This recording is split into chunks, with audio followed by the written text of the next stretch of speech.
जी अस्सलाम वालेकुम। आज का हमारा टॉपिक स्टडी ऑफ मलेरिया और आज के लेक्चर में हम मलेरिया की हिस्ट्री को जानने की कोशिश करेंगे। This is going to be our first lecture on the study of malaria और हमारा अगला लेक्चर भी इसी पे होगा। इन दिस लेक्चर हम मलेरिया की हिस्ट्री का इंट्रोडक्टरी पार्ट पढ़ेंगे। मैं स्टार्ट करवाऊंगा आपको मलेरिया के ओरिजिन से कि सबसे पहले किन इलाकों में किस जगह पर कब मलेरिया की डिजीज का पता चला। उसके बाद हम मलेरिया के लफ्जी मानी को समझने की कोशिश करेंगे, मलेरिया का मीनिंग क्या है, and after that we'll move to the era of North America discovery। उसमें क्वीना और सिंकोना का क्या रोल था, एंड उसके बाद हम मलेरिया की कॉज को भी समझने की कोशिश करेंगे। एक बहुत मशहूर साइंसदान है, फ्रेंच साइंसदान है जी लेबरॉन, उनकी खिदमात को भी समझने की कोशिश करेंगे। देखिए आज we know very well about the malaria कि ये बीमारी किस तरह की है, इसकी कॉज क्या है, ये फैलती कैसे है और इसका क्योर क्या है, इसका इलाज क्या है। बट डेफिनेटली ये बीमारी आज से नहीं है, काफी देर से है, बहुत लंबे अरसे से दुनिया में इंसानों में मौजूद है। और जो शुरू के इंसान थे उनको इतना नॉलेज डेफिनेटली नहीं होगा जितना हमें होगा। तो लाजमी तौर पर बेटा एक जर्नी रही होगी मलेरिया के बारे में मुख्तलिफ चीजों को डिस्कवर करने की। सो अगले दो लेक्चर में, आज के लेक्चर और अगले लेक्चर में, हमने उसी जर्नी को समझने की कोशिश करनी है। हम इंसानी तारीख के उस दौर में जाएंगे जहां से मलेरिया शुरू हुआ था और अब तक मलेरिया के बारे में जो जो पेशरफ्त हो चुकी है उसको समझने की कोशिश करेंगे। हमारा ये लेक्चर एक्चुअली बेस करेगा बायोलॉजिकल प्रॉब्लम के सोल्यूशन पे। हम मलेरिया को एज अ बायोलॉजिकल प्रॉब्लम लेंगे और इसको बायोलॉजिकल मेथड के जो स्टेप्स हैं उन्हीं को यूज करते हुए सॉल्व करने की भी कोशिश करेंगे। हम इस लेक्चर के दौरान तीन चीजों को एड्रेस करेंगे regarding the malaria. And the very first thing will be the cause of malaria, कि जी ये जो मलेरिया है ये फैलता क्यों है। This is going to be the first thing. हम कॉज को एड्रेस करने की कोशिश करेंगे। कॉज के बाद ये स्प्रेड कैसे होता है, फैलता कैसे है, इसको समझने की कोशिश करेंगे। वजह इसका स्प्रेड, ये फैलता कैसे है, and the last but not the least इसका क्योर, इसका इलाज क्या है, कैसे डिस्कवर हुआ, किन लोगों ने किया। इन तीन पॉइंट्स को हम बायोलॉजिकल मेथड के स्टेप्स को यूज करते हुए समझने की कोशिश करेंगे। अब मैं वेरी क्विकली आपको हिस्ट्री में ले जाता हूं। ये बात शुरू होती है जनाब को 2000 साल पहले। 2000 ईयर्स अगो भी जो लोग थे, जो इंसान थे, जो डॉक्टर्स थे, उनको मलेरिया की बीमारी का पता था। उस वक्त मलेरिया की बीमारी होती थी। 2000 साल पहले की हमें मलेरिया की हिस्ट्री मिलती है। उस वक्त डॉक्टर उनको डेफिनेटली उनको उतना ज्यादा नहीं पता था। तो उस वक्त बेटा डॉक्टर्स ये कहते थे कि दिस इज अ डिजीज, ये एक ऐसी बीमारी है ऑफ चिल्स एंड फीवर। ये एक ऐसी बीमारी है जनाब जिसमें सर्दी लगती है और बुखार होता है, जिसमें ठंड लगती है और बुखार महसूस होता है। सो इस तरह से वो मलेरिया को इंटरप्रेट करते हुए होते थे 2000 साल पहले। Now this is a very simplest thing about the malaria. आप गौर कीजिएगा जैसे जैसे हम आगे बढ़ेंगे मलेरिया के बारे में हमारी इंफॉर्मेशन ज्यादा होती जाएगी। अब जब साइंसदान मलेरिया को ऐसे इंटरप्रेट करते थे ना बेटा, तो हुआ ये कि डॉक्टर्स ने ये नोट किया कि ये जो मलेरिया की बीमारी है ये कुछ खास एरियाज में ज्यादा हो रही है और बाकी एरियाज में कम हो रही है। यानी ऐसे हुआ होगा कि एक डॉक्टर होगा तो उसके पास एक स्पेसिफिक एरिया से मरीज ज्यादा आ रहे होंगे मलेरिया के और बाकी जगहों से कम आ रहे होंगे। और वो जगह, वो स्पेसिफिक एरिया जहां से डॉक्टर्स के पास मरीज ज्यादा आ रहे थे वो थी मार्शी प्लेसेस। सो डॉक्टर्स ने कहा जी कि मार्शी प्लेसेस जो हैं they have some connection with malaria. Malaria जो है ना जी वो मार्शी प्लेसेस में ज्यादा फैल रहा है। नाउ अब हमें इन मार्शी प्लेसेस को डिफाइन करने की जरूरत है कि मार्शी प्लेसेस का मतलब क्या है। देखिए मार्शी प्लेसेस को उर्दू में हम दलदली इलाके कहते हैं। ऐसे इलाके जहां पर पानी खड़ा रहता हो, जहां पर स्टेगनेंट वाटर खड़ा रहता हो, जैसे कि ये एरिया, उन इलाकों को मार्शी प्लेसेस कहते हैं। तो उस जमाने में जो मार्शी प्लेसेस में रहने वाले लोग थे उनमें मलेरिया ज्यादा हो रहा था। डॉक्टर्स ने ये नोट किया और जो लोग मार्शी प्लेसेस में नहीं रहते थे उनको मलेरिया कम हो रहा था। अब यहां से डॉक्टर्स ने एक चीज डिड्यूस की। उन्होंने कहा जी इसका मतलब ये है कि मलेरिया का कहीं ना कहीं ताल्लुक इन मार्शी प्लेसेस के साथ है, कुछ ना कुछ इन दोनों चीजों में कॉमन है। अब यहां पर डॉक्टर्स को एक मिसकंसेप्शन हुई। डॉक्टर्स ने ये समझा, लोगों ने ये समझा कि शायद मार्शी प्लेसेस में ये जो पानी खड़ा रहता है इसकी वजह से मलेरिया होता है। This water is responsible for the cause of malaria, for the spread of malaria. अब यहां पर इन्होंने डॉक्टर ने एक नई टर्म डिड्यूस की। ये नाम भी जो मलेरिया का है मेरा बेटा, ये भी उसी वक्त पढ़ा था। डॉक्टर ने मलेरिया का नाम दो वर्ड से मिला के रखा जी। एक वर्ड था माला और दूसरा वर्ड था एरिया।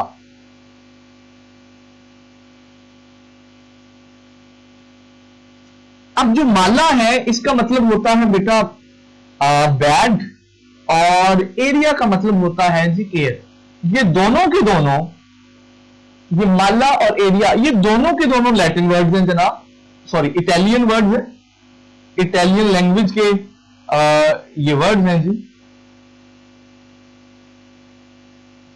माला भी और एरिया भी। अब साइंसदानों ने, डॉक्टर ने डेफिनेटली ये रिड्यूस किया कि भाई ये जो मार्शी प्लेसेज है ना, इनमें ये जो पानी खड़ा रहता है, उस पानी की स्मेल जो है ना वो एयर में शामिल हो जाती है और हवा जो है वो बैड हो जाती है, बुरी हो जाती है। तो वो लोग जो मार्शी प्लेसेज में रहते हैं और उस एयर में सांस लेते हैं, उस बैड एयर में, उनको ये बीमारी हो जाती है। तो इसी बैड एयर के दोनों मीनिंग, दोनों वर्ड्स को कंबाइन करके मलेरिया का नाम रख दिया गया। सो इस तरह से मलेरिया को लोगों ने मलेरिया कहना शुरू किया।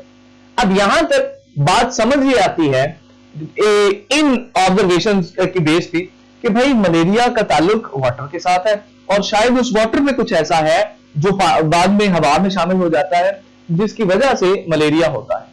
सो अब यहां पे सवाल ये था कि उस वाटर को टेस्ट किया जाए कि क्या वाकई उस वाटर के पीने या इस्तेमाल करने से मलेरिया होता है या नहीं होता। जाहिर सी बात है, अगर वाटर में ऐसी चीजें जो हवा में शामिल हो जाए तो मलेरिया हो जाता है, तो डेफिनेटली उसको पीने से भी मलेरिया की डिजीज जो है वो डेवलप हो जानी चाहिए।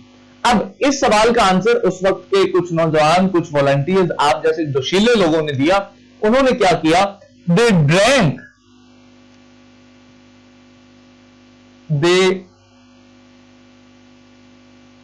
Drunk the water from marshy places. उस वक्त के कुछ नौजवानों ने, कुछ वॉलंटियर्स ने उन मार्शी प्लेसेस में जाके ये जो इस तरह का स्टेगनेंट वाटर खड़ा था ना जनाब, उसको पी लिया कि हम पी के देखते हैं क्या हमें बीमारी होती है या नहीं होती। डेफिनेटली मलेरिया जानलेवा नहीं था, ठीक है, डेथ रेशो काफी ज्यादा थी, बट कंप्लीटली जो था वो जानलेवा नहीं था। तो उन लोगों ने पिया।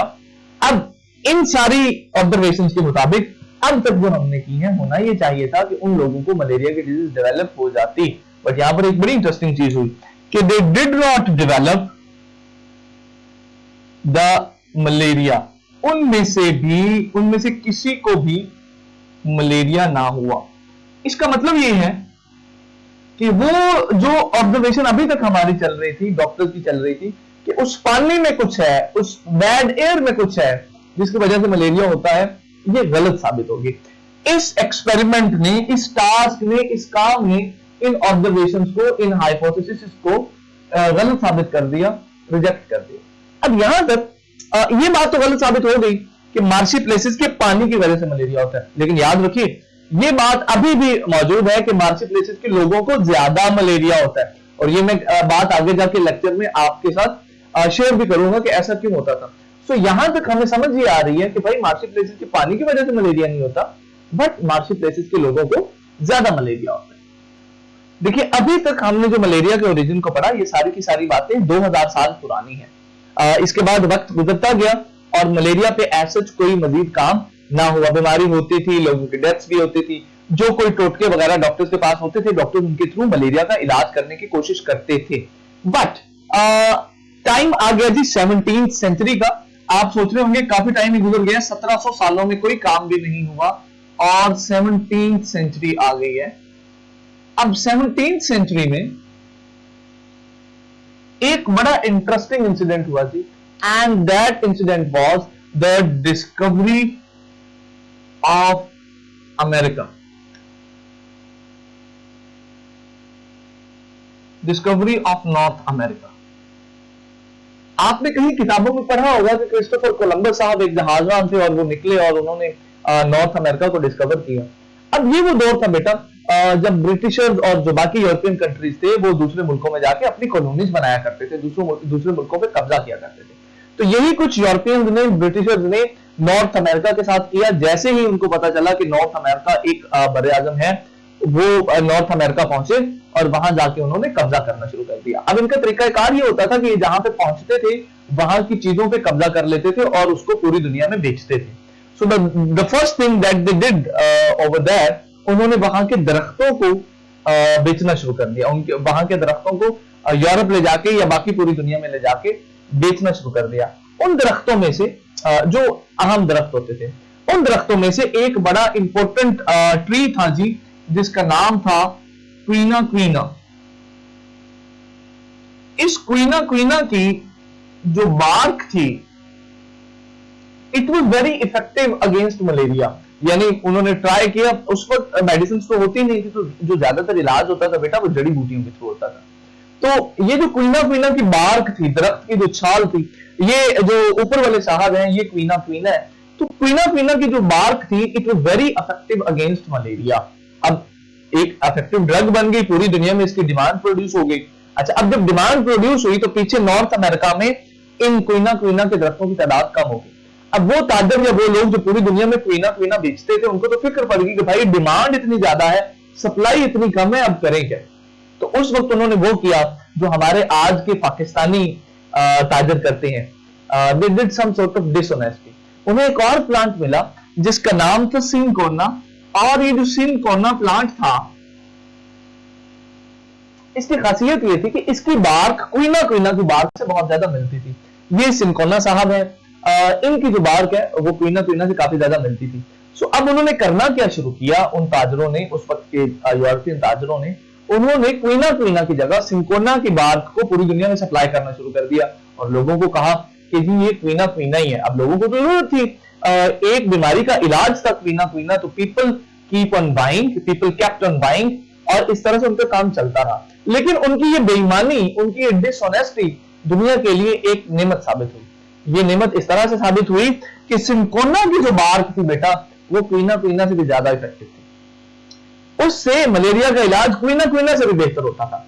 तो उन ताजरों ने तो अपने एंड पे बेईमानी की, क्वीना क्वीना की जगह सिनकोना दिया, लेकिन अल्लाह की कुदरत ये थी कि सिनकोना जो था, it was a better drug than quina quina. आज हम ये जानते हैं कि जो सिनकोना है, सिनकोना के अंदर एक केमिकल है जी कोनीन,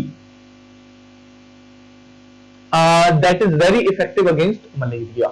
अब यहां तक आप अगर गौर करें तो हमारा एक कॉन्सेप्ट जो है वो क्लियर हो गया है, हमारे बायोलॉजिकल प्रॉब्लम का एक पोर्शन सॉल्व हो गया, and that is cure, the number third. देखिए, हमने 17वीं सदी के एंड पे मलेरिया का इलाज दरियाफ्त कर लिया, एक ऐसी दवा इस्तेमाल दरियाफ्त कर ली, डिस्कवर कर ली, जो मलेरिया के अगेंस्ट बहुत इफेक्टिव थी। और टिल 20th सेंचुरी, तकरीबन 300 साल तक, 17वीं सदी के बाद टिल 20th सेंचुरी, 300 साल तक ये quinine was the one and only drug जिसको मलेरिया के इलाज के लिए यूज किया जाता रहा। कॉन्वर्सेशन को मजीद थोड़ा आगे लेके चलते हैं, बिकॉज हमारे बायोलॉजिकल प्रॉब्लम के 2 कंपोनेंट्स अभी भी बाकी हैं। अभी हमें कॉज भी पता नहीं चली और ये फैलता कैसे है ये भी पता नहीं चला। 17th सेंचुरी से बात थोड़ी आगे चली और हम लोग आ गए 19th सेंचुरी में, 1878 में। अब ये वो वक्त था जब मुख्तलिफ बीमारियों की वजह दरियाफ्त हो रही थी बेटा, और ज्यादातर बीमारियां जो हैं उनकी वजह माइक्रो ऑर्गेनिजम्स पता चल रहे थे। देखिए, ये वो टाइम था जब माइक्रोस्कोप बन गई थी। ज़कारियास जॉनसन ने 16वीं सदी के एंड पे माइक्रोस्कोप बना दी थी। तो माइक्रोस्कोप के बाद माइक्रो ऑर्गेनिजम्स को देखना, ऑब्जर्व करना बहुत आसान हो गया था। रॉबर्ट हुक ने जो है वो सेल डिस्कवर कर दिया था, रॉबर्ट ब्राउन ने जो है वो न्यूक्लियस डिस्कवर कर दिया था, और एंटोनियो वॉन लीवनहुक ने माइक्रो ऑर्गेनिजम्स डिस्कवर कर दिए थे। सो उसके बाद एक दौड़ लग गई थी साइंसदानों की बीमारियों की कॉजेज तलाश करने में, और ज्यादातर बीमारियों की वजूहात माइक्रो ऑर्गेनिजम्स ही पता चले थे। अब इस सिनेरियो में, इस माहौल में, एक फ्रेंच डॉक्टर थे, एक फ्रेंच साइंसदान थे जिनका नाम था जी लेवेरॉन। लेवेरॉन साहब ने 1878 में एक मलेरियल पेशेंट का ब्लड लिया, ऐसा बंदा जिसको मलेरिया था, उसका ब्लड लिया, ब्लड का सैंपल लिया, और उस ब्लड को उन्होंने माइक्रोस्कोप के अंदर देखा। अब जब उन्होंने माइक्रोस्कोप के अंदर उस ब्लड को देखा तो उन्हें उस ब्लड के अंदर छोटे छोटे माइक्रो ऑर्गेनिजम्स नजर आए। वही कहानी जो उस वक्त चल रही थी, जो बाकी और साइंसदानों के साथ हो रहा था वही इनके साथ हुआ कि इनको मलेरियल पेशेंट के ब्लड के अंदर छोटे छोटे माइक्रो ऑर्गेनिज्म नजर आए। इन्होंने उन माइक्रो ऑर्गेनिजम्स को प्लाज्मोडियम का नाम दिया और कहा कि ये जो प्लाज्मोडियम है मेरा बेटा, this is the cause of malaria.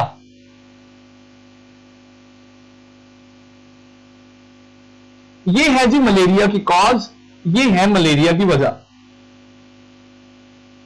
But यहां पर इनके साथ ट्रेजेडी ये हुई, इन्होंने कह तो दिया कि Plasmodium is the cause of malaria, but यहां पर इनके साथ ट्रेजेडी ये हुई कि लोगों ने इनकी बात को माना नहीं। इन्होंने कहा यार ये कोई एक्सीडेंटल होगा, तुम्हें कोई चीज नजर आ गई।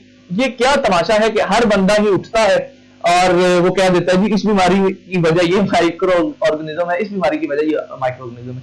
सो बिकॉज क्योंकि उस वक्त एक ट्रेंड चल रहा था तो इनकी इस बात को उतनी ज्यादा अहमियत नहीं दी। तो इन्होंने कह तो दिया कि प्लाज्मोडियम रीजन है, बट इनकी बात को उतनी ज्यादा अहमियत नहीं दी गई। अच्छा, अब हुआ ये कि इनके इस एक्सपेरिमेंट के 2 साल बाद, ये एक्सपेरिमेंट इन्होंने किया, ये ऑब्जर्वेशन इन्होंने की, बुनियादी तौर पर ऑब्जर्वेशन की, और ऑब्जर्वेशन के बाद ये हाइपोथेसिस दे दिया कि Plasmodium is the cause of malaria. इसके 2 साल के बाद एक और साइंसदान ने मलेरियल पेशेंट का ब्लड ऑब्जर्व किया, उनको भी यही नजर आया माइक्रो ऑर्गेनिज्म। फिर एक और साइंसदान 3 सालों के बाद, उसके मजीद 3 साल के बाद एक और साइंसदान ने फिर यही काम किया, उसको भी माइक्रो ऑर्गेनिज्म नजर आया। अब जब 3-4 लोगों को माइक्रो ऑर्गेनिज्म नजर आ गए ना, तब लोगों ने, साइंसदानों ने इस बात को सीरियस लेना शुरू किया कि भाई वाकई मलेरिया जो है वो प्लाज्मोडियम, उसकी वजह जो है ना प्लाज्मोडियम है।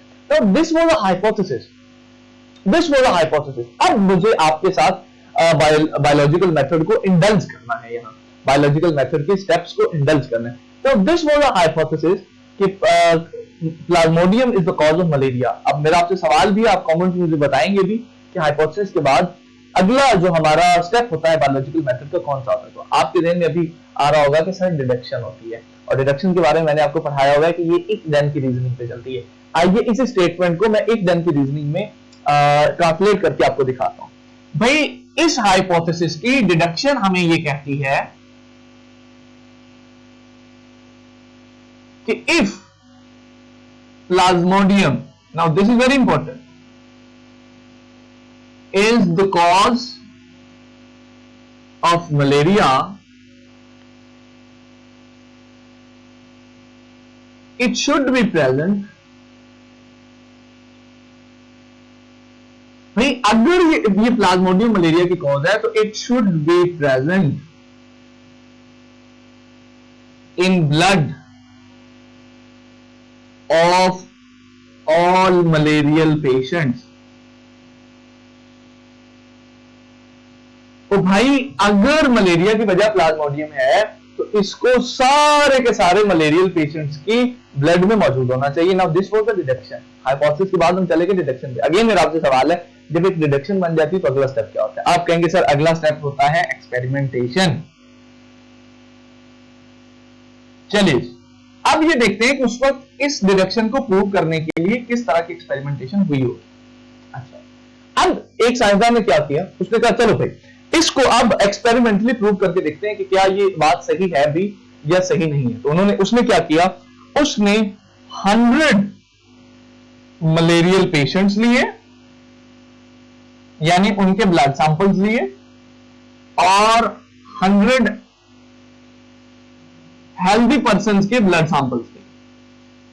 100 मलेरियल पेशेंट्स के ब्लड सैंपल लिए और 100 हेल्दी पेशेंट्स के ब्लड सैंपल्स लिए, और उन ब्लड सैंपल्स को माइक्रोस्कोप में देखा। गौर कीजिए यहां पे 2 ग्रुप्स हैं, एक्सपेरिमेंटल ग्रुप और कंट्रोल ग्रुप। एक्सपेरिमेंटल ग्रुप और कंट्रोल ग्रुप, ठीक है जी। सो 100 मलेरियल पेशेंट्स के उन्होंने ब्लड सैंपल लिए, तो उन 100 में से 100 सैंपल्स में ही उनको प्लाज्मोडियम नजर आया, यानी जितने भी मलेरियल पेशेंट्स थे उन सब के ब्लड में प्लाज्मोडियम मौजूद था। अब ये वाला जो ग्रुप है ये बेसिकली कंट्रोल ग्रुप था, कंपैरिजन करने के लिए कि क्या वाकई प्लाज्मोडियम वजह है। सो जब इन 100 लोगों का देखा गया ब्लड, तो उनमें से 8 ऐसे थे जिनके ब्लड में प्लाज्मोडियम था, और 92 ऐसे थे जिनके ब्लड में प्लाज्मोडियम नहीं था। अब ये रिजल्ट सेटिस्फाइंग थे कि हेल्दी लोगों में, ज्यादातर लोगों में, 92 लोगों में प्लाज्मोडियम नहीं है, और मलेरियल पेशेंट्स में सब के सब लोगों के ब्लड में प्लाज्मोडियम है। इसका मतलब है प्लाज्मोडियम ही मलेरिया की कॉज भी है। बट ये वाला जो फिगर है, ये 8 लोगों वाला जो फिगर जिनके अंदर प्लाज्मोडियम है और वो हेल्दी लोग हैं, ये थोड़ा सा कंफ्यूजिंग था, लेकिन ये फिगर इतना छोटा था कि इसको इंपॉर्टेंस नहीं दी गई। और ये जो मलेरिया की कॉज थी ये भी आइडेंटिफाई हो गई कि मलेरिया की कॉज जो है ना जी, वो प्लाज्मोडियम है।